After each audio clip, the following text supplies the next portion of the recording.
Ủa? Cái thằng này làm ăn gì mà lại kỳ vậy?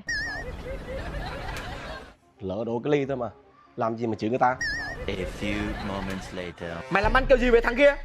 Mày làm được thì làm, không làm được thì nghỉ đi. Bưng bề kiểu đó mà. Nghĩ thì nghĩ, làm gì mà căng. Tao xem không có tao mày làm được gì. Day 2. Ê, anh chủ đẹp trai ơi. Xe của ai mà đẹp chứ trời?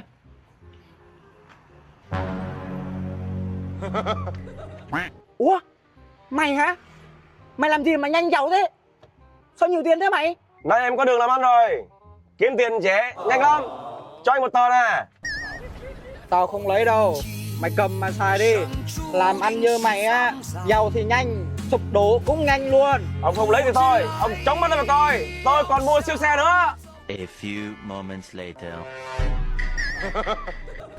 Cảm ơn cô.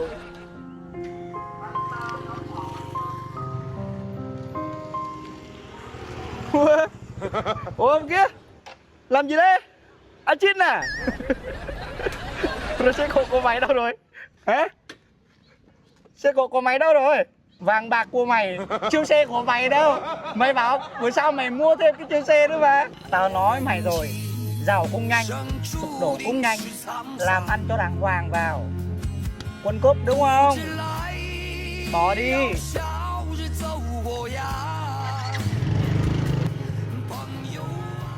Mày dám coi thường tao hả?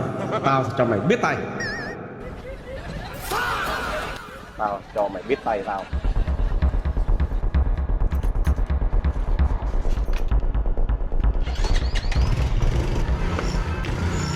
A few moments later.